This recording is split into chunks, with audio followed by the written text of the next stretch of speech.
Good morning class.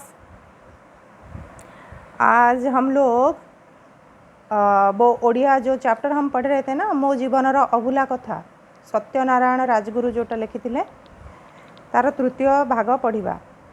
मुझे टिक देती, देखो यहाँ पर मैं टिक दी हूँ, इधर से मैं पढ़ाने वाली हूँ। अभी आप लोगों को याद होगा स्टोरी में लेखक जो अपने दोस्तों को बोलते हैं कुछ पैसे इकट्ठे करके हम एक गरीब जो स्टूडेंट है इसको पढ़ाएंगे बोल के, वो जो बच्चे को पढ़ाने के लिए, तो सब हाँ भी भरते हैं। अभी देखते हैं आगे क्या होता है। यह शुणी मोर संगी माने समस्ते उत्साहित हेले। किए बहीपत्र देला तो किए जामा लुगा तापाई आनीदेला। मु तार खियापियार बंदोबस्त करदेली। राधाकांत मठर महंत को अनुरोध करी आउ तार दरमा पाई स्कॉलरशिप मध्य बंदोबस्त कली।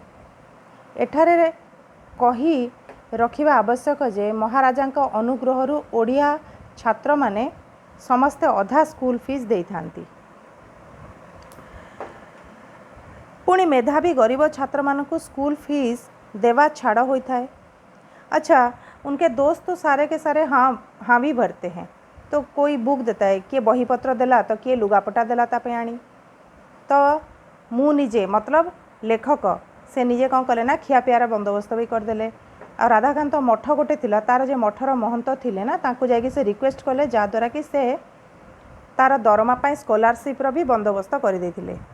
हला यह कही रखिबा आवश्यक जे महाराजांक अनुग्रहरु आउ छात्र माने समस्त अधा स्कूल फीस दे थांती। सेतेबेले महाराजा माने राजतंत्र चालुथला आम देश रे।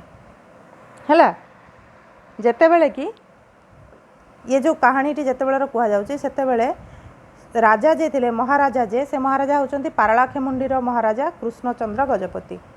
से जेते तांकरी अनुग्रहरु ओडिया छात्र माने अधा मात्र स्कूल फीस देकरी पढ़ुतांती। पुणी मेधावी गरीब छात्र मानकु स्कूल फीस देवा छाड़ होता है। से मानकु स्कूल फीस देवा भी जो माने गरीब किंतु भल पाठ पढ़ुथिबे तांको लागे भी स्कॉलरशिप मिलुथिला, से माने फ्री रे पढ़ुथिले। एपरि गरीब छात्र मानकु फ्री स्कॉलरशिप देवा विषय जो छोट विचारक मंडली महाराजा गढ़ी सेथिरे मोर नना थिले जड़े सभ्य। तांकु कही ब्रह्मचारी पे गोटे अवैतनिक स्थान जोगाड़ कली। इसका मतलब ये है वो जो गरीब बच्चों के लिए पढ़ाई के लिए स्कॉलरशिप देने के लिए वो एक विचारक मंडली मतलब जज का एक मंडली, ठीक है, वो स्थिर किए थे। उसमें से मो नना मतलब बापा, कहार बापा, आमर ये जे लेखक सत्यनारायण राजगुरु तांको बापा तार जड़े मेम्बर थिले, सभ्य बोले मेम्बर। तांकु कहीकि तांकु बहुत रिक्वेस्ट कला परे जेतले लेखक तांकु रिक्वेस्ट कले आउ से ब्रह्मचारी, से पिलाटीर ना थिला ब्रह्मचारी मुई, से ब्रह्मचारी पे से गोटे अवैतनिक स्थान मतलब जोटी तांकु पैसा देवाक पड़ोनी माने फ्री रे ता लगी गोटे जगह जोगाड़ करदेले। यथा समय से स्कूल रे ना लिखाइला आ पढ़ा आरंभ करदेला। कठिन अध्यवसाय बल से अल्प काल मध्य तृतीय श्रेणी पास करथिला। सेतेबेलकु भारत रे द्वितीय पृथ्वी महासमर पूर्वर गोटे गोटे इंडियन बैटालियन भारतर प्रति अंचल रे गढ़िबा नियम थाए। मांद्राजर प्रति जिल्लारू सुस्थ सबल लोकंकु बाछि सेथिरे नाम लेखाइबा कार्य चली थाए। महाराजांक उपरे भार दियागला गंजामरू बालक मानंकु बाछि युद्ध शिक्षा करने को पठाइबा पाई। तो सेतिक बेले ना ताको रहिला परे सेठी पाठ बहुत भल पढ़ुथिला, बहुत मेहनत करुथिला से, जहाँद्वारा कि से जल्दी जल्दी क्लास पर क्लास उठी गला माने पास कला तृतीय श्रेणी। तापर भारत रे सेतकी बेलू आमर सेकेंड वर्ल्ड वार मतलब द्वितीय पृथ्वी महासमर हवाकू गोटे इंडियन बैटालियन टे भारत रे प्रति अंचल रे गढ़िबार गोटे सेतले रूल थाए है। तो मांद्राज रो प्रति जिल्लारू मद्रास जो है, जो कि अभी चेन्नई है, तार प्रति जिल्लारू कुछ हेल्दी लोगों को ढूंढ के उधर नाम लिखाने के लिए बोला गया था। तो ये भार किसके ऊपर था? महाराज के ऊपर था। उनको क्या भार दिया गया था कि गंजाम रू बालक मान को बाछी युद्ध शिक्षा करने को पठाया पाई। तो गंजाम से कुछ हट्टा कट्ठा तो हेल्दी पर्सन कुछ लड़के को भेजने के लिए बोला गया था। दिने कॉलेज रे गोटे विराट सभारे महाराजा भाषण दे आह्वान कले जो छात्र माने समर शिक्षा करने को इच्छा करते से माने ठिया हुअतु। मु तांको सरकार सुपारिश पत्र दे मांद्राज पठाईदेवी। युद्धर नाम शुणी कहीं छात्र महाराजा आह्वानर उत्तर देले नहीं। आमे समस्ते परस्पर मुह को चाहाँ चाहीं हेलु। सेतिक बेले देखागला जे टिके दूर रे गोटे गौरवर्ण सुस्थ सबल बालक महाराजा आड़ को चाहीं ठिया होइछि। से हेउछि ब्रह्मचारी मुई। आमे सबु हाहाकार कलु। पिलाटा क्लास रे भल पढ़ुला आमर साथी हो जेते सब काम करुला आमर अनुगत हो रही से आज युद्ध शिक्षा करने को जीव।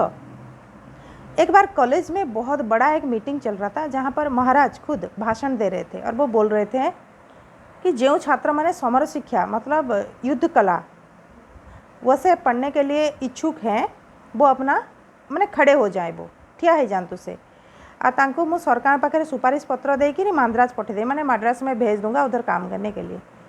युद्ध का नाम सुनते ही ना जितने भी स्टूडेंट्स थे कोई कुछ भी नहीं बोला, चुप रहे सब कोई डर के मारे डरी कर समस्ते चुप हो गले। जो युद्धर ना सुनले आमे समस्ते एक दूसरे के ओर देखे मतलब आमे समस्ते निज माने जड़े आउ जन को मुह को देखिलु। ठीक से देखिलु दूर गोटे गोरा होकर पिलाटे जे कि सुस्थ सबल पिलाटे से ठिया होता है आ से कई नुह से हूँ किए ब्रह्मचारी मुई। आमे सब देखी हा कर कलु पिलाटे एत भल पाठ पढ़ुला आम साथी ही सब कम करूला आमर अनुगत होकर भी रही आम जहाँ कहूँ आम कथा मानुला से फेर युद्ध शिक्षा करने जीव ये सब आम भाबार लगिलु। महाराजा आनंदर हसी हसी ताको पाखक डाकी नहीं सब कथा पचारे परदिन गोटे सर्टिफिकेट दे ताको माद्राज पठाइले। यार केते वर्ष पर द्वितीय पृथ्वी महासमर चलिला। मोर मन पड़ुछि 1943 मसीह पुरी मु पारगानाखेमुंडी फेरुए खोर्धा स्टेशन रे माद्राज मेल को मु अपेक्षा करिथाए। तो वो से निज कथा कहते जितेबाला महाराजा तांको हसी हसिकी से जो ब्रह्मचारी मुई को गोटे सर्टिफिकेट देकी पठे देथिले कोठी माद्रास को। किछि वर्ष पर जितेबाला आमर सेकेंड वर्ल्ड वार चलीथिला सेतेबेले मन पड़ुछि लेखक कहते जो 1943 मसीह पुरी से कौटी फेरुते पारगानाखेमुंडी को फेरुते सेतिबेले खोर्धा स्टेशन रे से माद्राज मेल को अपेक्षा करिकी ठिया होइथांती। सेतिबेले गोटे स्पेशल मिलिटारी गाड़ी माद्राज आड़ू आसी खोर्धारे पहुँचला। प्लाटफर्म रे मु छिड़ा होइछि। हठात से गाड़ीर गोटे स्वतंत्र बगीरु जड़े साहब ओह्लाई आसी मो आड़ को आसिले। मु बाटरू टिकिए आड़े हो जाउची मोर हाथ दुईटी से धरी पकाई नमस्कार कले। मु अबाक ए किए मोते कहीं नमस्कार करछंती। मु आश्चर्य होई तांका मुह को चाही थाए। मिलिटारी ड्रेस मंडित जड़े उच्च कर्मचारी से गोरा तक तक सुस्थ सबलकाय से हैट खंडिक बाहर कर स्पष्ट ओडिया रे कहले चिन्ही पारुनांती मु परा आपणकर सही ब्रह्मचारी मुई। आपणक करुणारू मु आज यही लेफ्टिनेंट पदवी रे नियुक्त होई पारिछि। सुनिले आश्चर्य लागिबो से जो स्पेशल मिलिटारी गाड़ीटा आसी रहलानी लेखक पाखरे ठीक आसी खोर्धारे जतले पहुँची आसी माद्राज रू गोटे गाड़ी आसला आ खोर्धारे पहुँचला। प्लाटफर्म रे जतले लेखक ठिया होइतले तांका पाखकू हठात से गाड़ी रू गोटे साहेब गोटे ओल्है आसिले। ये ठीक तांको देखिक टिके आड़े ही जाउचंती जानी चिन्ही पारनांती हठात लेखक तांको। ठीक सेतिक बेले से कौन कले ना तांकर दुई हाथ को धरी नमस्कार करि पकाइले।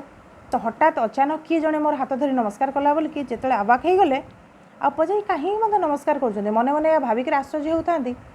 सेतिक बेले से जो हैट बाहर कर जो मुंडरे टोपीटे पिंधि से बाहर करदे स्पष्ट ओडिया से कौन कहले चिन्ही पारनांती मु परा से आपणकर से ब्रह्मचारी मुई माने से हूँ से छुआ जहाँ को से पाठ पढ़े से हूँ ब्रह्मचारी मुई।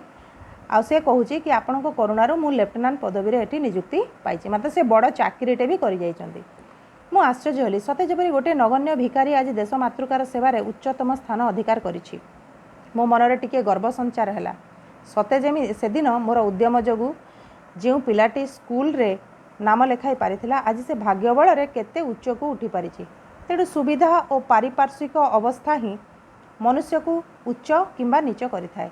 सेतेबेले ए सब देखिक जिते पूरा लेखक आश्चर्य हो गले आ से भाविले जो भिकारी होकर गोटे छुआटे जिते भिक मागुला आज मो लगी मनरे टिके तांकर गर्व होइछि प्राउड फील करछन्ते तामाने से कहया चाहती जिते यही भिकारी जनक भिक मागुला किंतु आज मु तार ना लेखे देबारु आम मानकर उद्यम लगी से आज ता भाग्य बल रे एते उच्च को उठी पारछि। तेणु जदि सुविधा और सुजोग मिले पारिपार्श्विक अवस्था जदि अनुकूल हुए ताहले मनुष्य को उच्च किंबा नीच से परिस्थिति ही करिथाय ताकू माने भर परिस्थिति होइतिले से उच्च हबो आ जो खराब हालत थिबो तार से नीच होई जीवो। अच्छा ये लेसन टे को भल भाव में आपण मैंने तुम्हें मैंने बुझी पारिथिबो बोली मु आशा करुच्ची। या परे मु आर शब्दार्थ पठेबी है आपको भल कर वीडियो टी देखिक बुझिया को चेष्टा करिवो। ठीक है तो मैं रख रही हूँ बाय।